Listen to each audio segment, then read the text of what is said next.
¿Te imaginas un mundo donde los multimillonarios no puedan esconderse tras muros de cristal, sino que deban vivir entre quienes extraen la riqueza que los hace poderosos?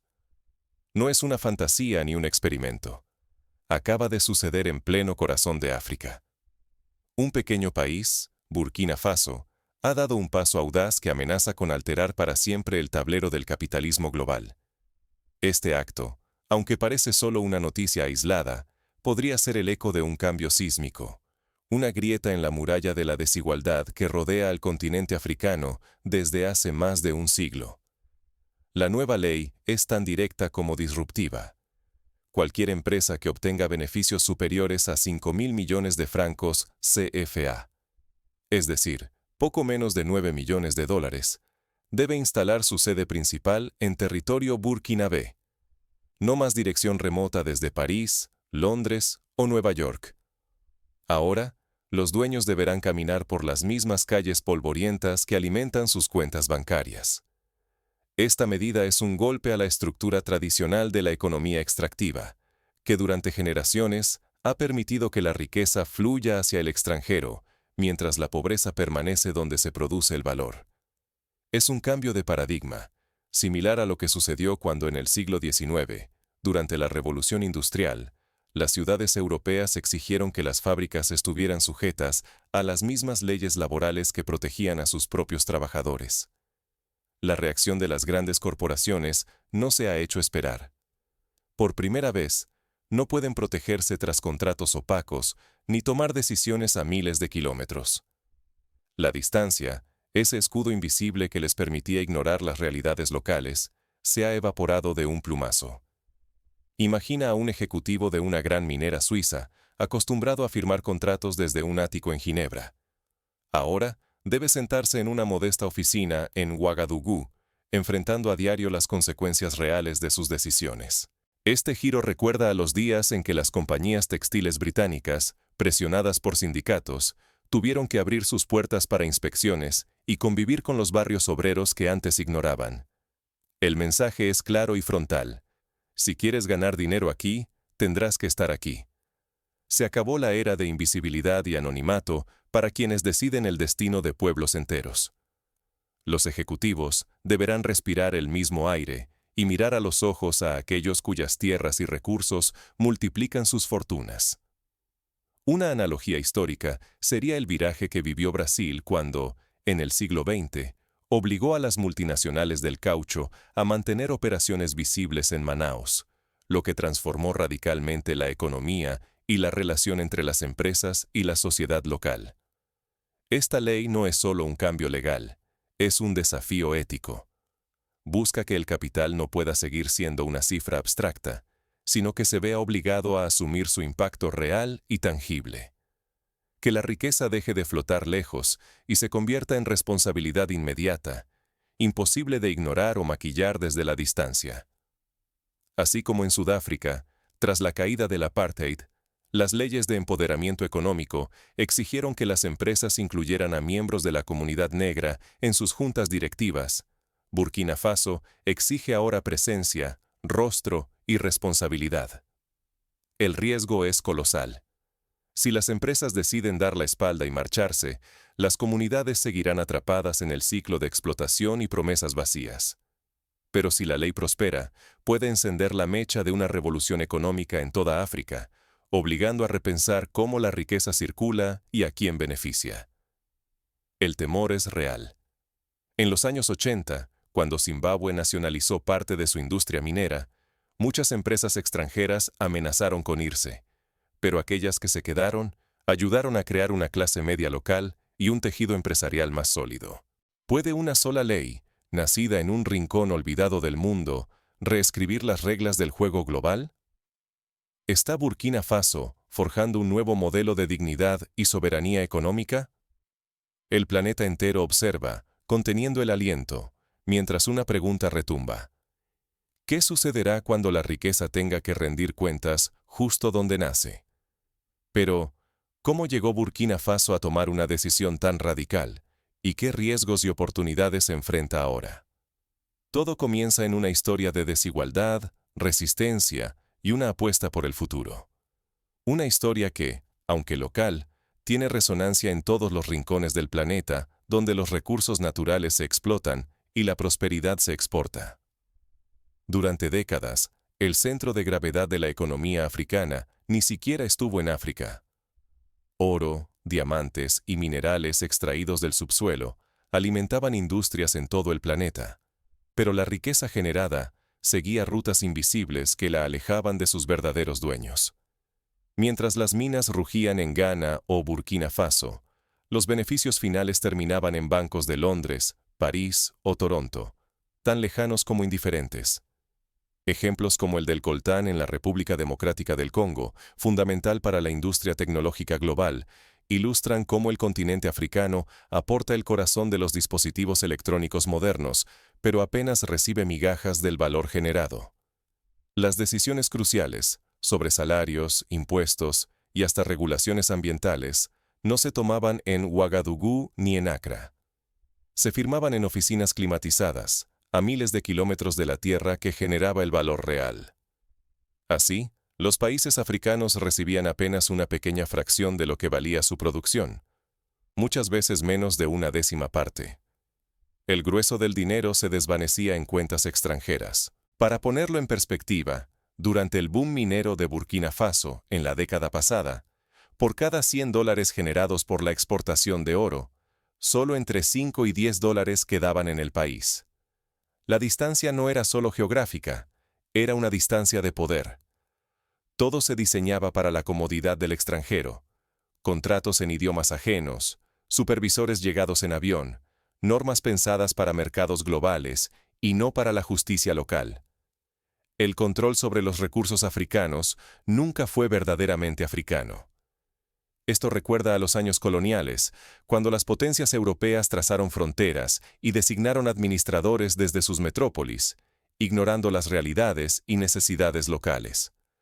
Cuando los precios del oro o del cacao caían en bolsas de valores lejanas, no eran los inversionistas quienes pagaban el precio. Eran los trabajadores africanos quienes perdían empleos y seguridad, atrapados en una economía que jamás les perteneció.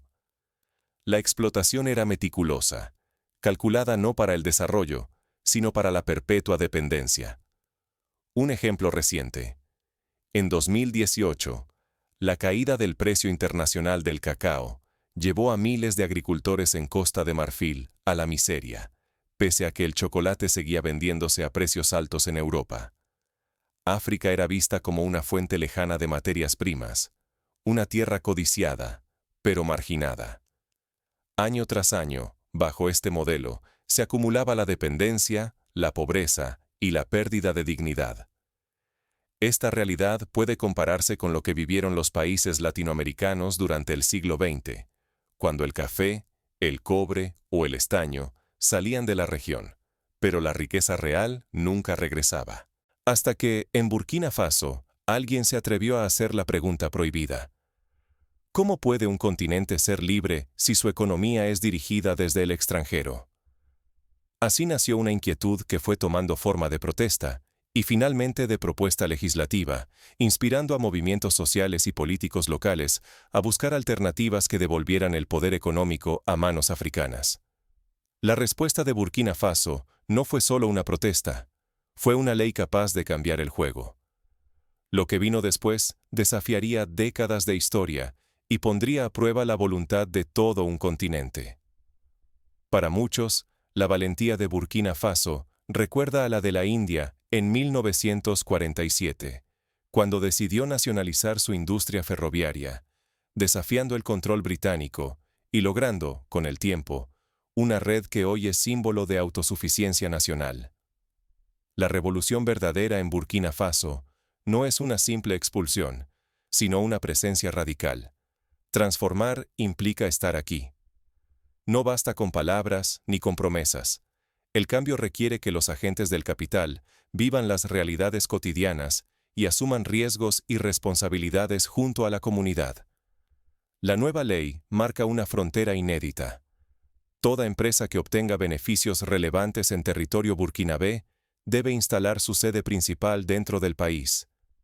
Ya no basta con transferencias electrónicas ni con directivos a miles de kilómetros. Ahora, Los ejecutivos deben habitar la tierra de donde extraen su riqueza. Es como si, de pronto, las grandes tecnológicas que operan en Latinoamérica tuvieran que abrir oficinas centrales en Bogotá o Lima, y sus directores caminaran por las calles donde sus usuarios reales viven y sufren las consecuencias de sus productos. Eso significa recorrer las mismas calles polvorientas que los obreros, respirar el aire rojizo y comprometerse con los barrios donde se genera el valor. Se termina la era del anonimato corporativo y del control remoto desde oficinas inaccesibles. Imagina a los directivos de una importante minera canadiense participando en reuniones comunitarias en la periferia de Ouagadougou, escuchando de primera mano las quejas y necesidades de los habitantes. Burkina Faso no cierra sus puertas al capital extranjero. Su propuesta es distinta. Cada ganancia conlleva corresponsabilidad y dignidad compartida. No es un exilio, sino una invitación a participar en los frutos y en los riesgos del desarrollo local. Se trata de una relación de mutuo beneficio, donde la inversión extranjera deja de ser extractiva para convertirse en parte de un proyecto nacional. Los edificios corporativos, antes distantes e invisibles, se convierten en signos visibles de pertenencia. Cada nueva sede es un pacto público con la gente, más que un simple centro de utilidades. Un empresario francés, entrevistado por la radio local, confesó haber redescubierto el sentido de su trabajo al ver a los niños jugar cerca de su oficina, recordándole que sus decisiones tienen un impacto inmediato en esas vidas. El impacto ya se siente. Decenas de miles de empleos nacen en construcción, servicios, formación técnica y administración. El dinero que antes escapaba, ahora circula y se reinvierte, nutriendo la economía real y transformando pueblos y ciudades. Esto recuerda a lo sucedido en Noruega tras el descubrimiento del petróleo del Mar del Norte. Al exigir que las empresas petroleras tuvieran bases en el país, se crearon industrias auxiliares y miles de empleos que enriquecieron a toda la sociedad. El Estado de Burkina Faso, además, se reserva una participación directa del 15% en todas las empresas de gran tamaño y puede llegar hasta el 45% en proyectos mineros estratégicos. Así, la riqueza subterránea deja de ser solo un número en balances foráneos y se transforma en motor local de inversión y bienestar. Este modelo es similar al de Botsuana con sus diamantes. El Estado negoció una participación significativa en las empresas explotadoras, logrando construir una de las economías más estables de África. Auditorías, reportes y obligaciones ambientales dejan de resolverse en despachos extranjeros. Hoy, las decisiones clave se toman en Burkina Faso, bajo la mirada atenta de la sociedad civil, ingenieros y líderes comunitarios. Los informes trimestrales ya no son solo papeles para impresionar a accionistas lejanos, sino herramientas de diálogo con quienes viven junto a las minas y fábricas. El riesgo es colosal. Multinacionales amenazan con marcharse, medios internacionales alertan de crisis y bancos occidentales insinúan represalias. Pero si este modelo sobrevive el asedio, Burkina Faso no solo ganará control sobre su destino, ofrecerá una ruta inspiradora para todo el continente. Así como Corea del Sur, en los años 60, desafió a los inversores extranjeros imponiendo la localización de industrias clave, y hoy cosecha los frutos de su apuesta, Burkina Faso podría marcar el inicio de una nueva era africana. Aquí, la presencia económica deja de ser teoría. Riqueza y responsabilidad ya no viajan por caminos separados. Se encuentran al fin en el corazón de África. Las reuniones de directorio no solo se celebran en lujosos hoteles, sino también en escuelas, centros de salud y mercados, donde la voz comunitaria se convierte en parte del proceso de decisión. Pero la verdadera prueba de este modelo apenas empieza. No todas las empresas aceptan sin resistencia. Los primeros enfrentamientos revelan cuán profundo puede llegar el cambio. Un caso reciente fue el de una empresa canadiense que intentó eludir la ley usando filiales ficticias, pero la rápida acción de las autoridades locales y la presión de la sociedad civil impidieron el fraude y marcaron un precedente para futuras inversiones. Lo que comenzó como una reforma técnica en Burkina Faso está mutando en una arquitectura moral con eco continental. La ley que obliga a las empresas extranjeras a establecer su sede principal en el país no solo sacudió la economía local, encendió una chispa que ahora recorre todo el continente africano. La Unión Africana ha iniciado foros de debate para analizar la viabilidad de replicar medidas similares en otras naciones, y se multiplican las voces que exigen un nuevo contrato social entre capital y territorio.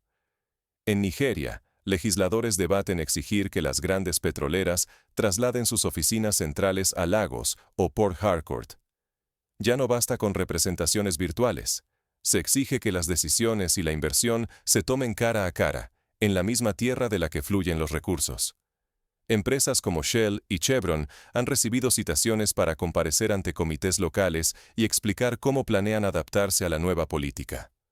Ghana estudia medidas semejantes en el sector del cacao, y Kenia discute obligar a las tecnológicas a instalar sus sedes estratégicas en Nairobi. El objetivo es claro: que la riqueza generada permanezca en casa y que la responsabilidad corporativa tenga nombre, rostro y dirección local. Si este movimiento se extiende, podríamos ver nacer una generación de líderes africanos formados en casa, capaces de negociar de igual a igual con los grandes jugadores globales. Sudáfrica tampoco permanece ajena. La sociedad cuestiona por qué los diamantes y el platino, extraídos de su suelo, son gestionados por juntas directivas en el extranjero. La pregunta es directa: ¿por qué la abundancia africana se administra lejos, ajena a las realidades y necesidades de su origen? El debate se extiende incluso a universidades y centros de investigación, que piden que el conocimiento y la innovación generados por la riqueza minera permanezcan en el país. La lógica detrás de estas políticas es tan sencilla como contundente. La presencia física iguala responsabilidad y multiplica el impacto económico local. Cada sede corporativa que aterriza en África se traduce en miles de empleos directos e indirectos, además de reactivar industrias como la construcción, el transporte, la tecnología y los servicios. Por ejemplo, la llegada de la sede de una gran empresa a Nairobi ha permitido que pequeñas empresas locales participen en licitaciones, generando un círculo virtuoso de crecimiento. Este efecto multiplicador no solo se refleja en las cifras de crecimiento económico, sino también en un renovado sentido de autoestima nacional. Por primera vez, la juventud africana vislumbra oportunidades reales de formarse en profesiones ligadas a la gestión empresarial, la ingeniería, el derecho corporativo y las finanzas, todo sin abandonar su país. Universidades locales han visto incrementarse la matrícula en carreras técnicas y de gestión, y se han creado programas de prácticas en las nuevas sedes corporativas. Sin embargo, el modelo enfrenta obstáculos enormes: limitaciones de infraestructura, suministro irregular de electricidad, acceso restringido a Internet rápido y escasez de capacitación técnica amenazan la sostenibilidad del nuevo paradigma. Un caso reciente fue el apagón que paralizó parte de Ouagadougou durante una semana, afectando las operaciones de una importante minera, lo que subraya la necesidad de invertir en servicios públicos sólidos y sostenibles.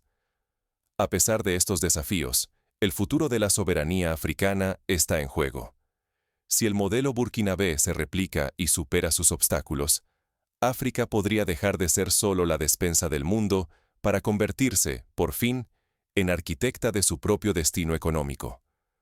Los expertos sugieren estrategias como alianzas público-privadas para fortalecer infraestructuras y programas de capacitación masiva para jóvenes en oficios técnicos y administrativos. Pero la tensión no se limita a los pasillos del poder. Los intereses globales ya reaccionan. ¿Resistirán las empresas y gobiernos extranjeros este cambio de tablero, o encontrarán formas de mantener el control a distancia? La presión diplomática aumenta, y algunos países occidentales han amenazado con revisar acuerdos comerciales si sus empresas se ven forzadas a relocalizarse. La soberanía no se declama, se edifica, ladrillo a ladrillo, bajo el sol y el esfuerzo compartido. La construcción de cada nueva sede es también una metáfora de la reconstrucción del tejido social y económico, donde cada trabajador, cada ingeniero, cada estudiante, aporta su grano de arena a un proyecto colectivo de emancipación. Cuando una ley exige que todas las empresas que prosperan en suelo burkinabé instalen aquí su sede principal, no solo se modifica el papel, se desencadena una reacción en cadena, visible y diaria, que transforma la vida de miles. Por ejemplo, la apertura de la sede local de una multinacional de telecomunicaciones permitió el acceso a Internet de alta velocidad en 2 barrios antes marginados, mejorando la vida escolar y creando nuevas oportunidades de empleo. La llegada física de estas compañías obliga a invertir de verdad. Hay que construir oficinas, reforzar carreteras, llevar electricidad y agua, formar nuevos equipos. Cada metro de concreto, cada cable tendido, involucra a industrias nacionales que antes sobrevivían apenas a la sombra de las importaciones. Empresas de materiales de construcción, ingeniería civil y servicios logísticos han visto dispararse su facturación en los últimos 12 meses. Las obras mismas se vuelven aulas vivas. Estudiantes y jóvenes obreros aprenden de ingenieros y técnicos, absorbiendo saberes que antes solo existían en manuales extranjeros o en pantallas lejanas. El gobierno ha promovido convenios entre universidades y empresas para que las prácticas profesionales sean una puerta de entrada al empleo formal. El dinero, antes esfumado en trayectos invisibles hacia bancos extranjeros, ahora recorre el circuito local. Paga los útiles de una niña en Ouagadougou, el techo de una familia en Banfora, la sala de partos en una aldea de Calla. La riqueza deja de huir, siembra oportunidades. En un ejemplo concreto, la recaudación fiscal aumentó en un 20% el último año, permitiendo al Estado invertir en hospitales y becas escolares. Pero la revolución más profunda ocurre por dentro. La autoestima colectiva se eleva. Por primera vez, la gente ve, palpa y construye el fruto de su esfuerzo.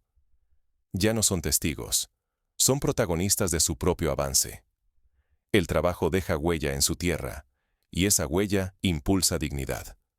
Un joven ingeniero, entrevistado recientemente, expresó: «Antes pensaba en irme a Europa.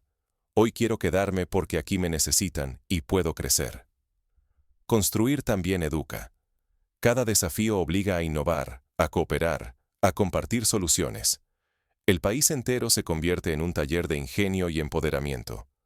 Los problemas de infraestructura han motivado la creación de startups locales especializadas en energías renovables que ya exportan sus soluciones a países vecinos. ¿La lección más poderosa? Nadie nace sabiendo erigir soberanía. Se aprende en el camino, probando, fallando, corrigiendo, volviendo a intentar. No se necesita perfección para avanzar. Se necesita coraje para no detenerse. Como en la reconstrucción de Alemania tras la Segunda Guerra Mundial, el éxito no fue inmediato, pero la perseverancia construyó una de las economías más fuertes del mundo. Sin perseverancia, solo cambia la fachada y la desigualdad se encona. Pero si se mantiene el rumbo, no solo crece la economía, florecen la confianza, el talento y el derecho real de decidir el propio destino. Burkina Faso está sembrando una cultura de resiliencia que puede contagiar a todo el continente. Ahora, la pregunta ya no es si la transformación es posible, sino cómo sostenerla y protegerla. ¿Qué desafíos nuevos surgen cuando el poder regresa a manos locales? ¿Cómo evitar que la corrupción, la burocracia o los intereses privados frenen el avance? La vigilancia ciudadana, el fortalecimiento de la prensa y la independencia judicial son pasos clave para consolidar el cambio. Cuando una ley cambia el horizonte de una nación, ¿quién tendrá el coraje de escribir la próxima página? Los líderes comunitarios, las nuevas generaciones y los propios empresarios locales tienen la oportunidad de asumir el reto, innovando y vigilando que los frutos de la riqueza se repartan de manera justa. Burkina Faso ha demostrado que a veces, una sola línea en el código legal puede pesar más que siglos de debates vacíos. Este pequeño país, con recursos limitados frente a colosos globales, ha exigido que la riqueza nacida en su tierra también se quede en ella y beneficie a su gente. No fue una revolución de gritos, sino una reescritura silenciosa de las reglas, donde la presencia real sustituye el anonimato de las decisiones lejanas. Es un acto comparable al que protagonizó Chile en los años 70, con la nacionalización del cobre, o Malasia, con la política Nueva Economía. Ahora, la pregunta no es solo si otras naciones africanas seguirán este ejemplo, sino si el mundo entero será capaz de adaptarse a una nueva ética económica. Burkina Faso propone, en vez de distancia y dominio, un modelo de responsabilidad y dignidad. La ley obliga a que quien obtenga ganancias en su suelo camine el mismo polvo, sienta el calor y el pulso de la comunidad de la que se beneficia. Así, la riqueza se convierte en un compromiso visible y cotidiano. Pero no hay garantías. Si como sociedad elegimos mirar hacia otro lado, quedaremos atrapados en un modelo antiguo, gobernado por la extracción y la dependencia. Eso significaría resignarse a décadas de pérdida, donde la decisión sobre nuestras riquezas seguiría en manos foráneas. Sin embargo, si nos atrevemos a exigir presencia y respeto, podríamos ser parte de una ola de transformación basada en la dignidad auténtica. El ejemplo de Burkina Faso ya inspira a movimientos indígenas en América Latina y a comunidades rurales en Asia a reclamar mayor control sobre sus recursos. Esta nueva ley burkinesa no es solo un reglamento comercial, es una declaración de autoestima colectiva. Enseña a los jóvenes que la soberanía no es un lema, sino una tarea diaria. Cada contrato renegociado, cada sede abierta, cada profesional local incorporado, es una semilla para economías más justas y resistentes ante la adversidad. Los programas de mentoría y capacitación están multiplicándose, y los casos de éxito de jóvenes profesionales burkineses empiezan a ser reconocidos en toda África. La oportunidad está abierta. Algunos elegirán el silencio y la comodidad del viejo orden, pero otros verán en este paso el inicio de un nuevo relato africano. Uno donde la riqueza no se fuga, sino que se siembra y florece en el propio suelo. El futuro pertenece a quienes se atreven a desafiar las reglas y reinventarlas con coraje y humanidad. La pregunta que queda es tan simple como audaz. ¿Será África la que inspire una economía global basada en el respeto y la presencia? El círculo comienza a cerrarse en Burkina Faso, pero la pluma sigue suspendida. ¿Quién será el próximo en escribir su historia?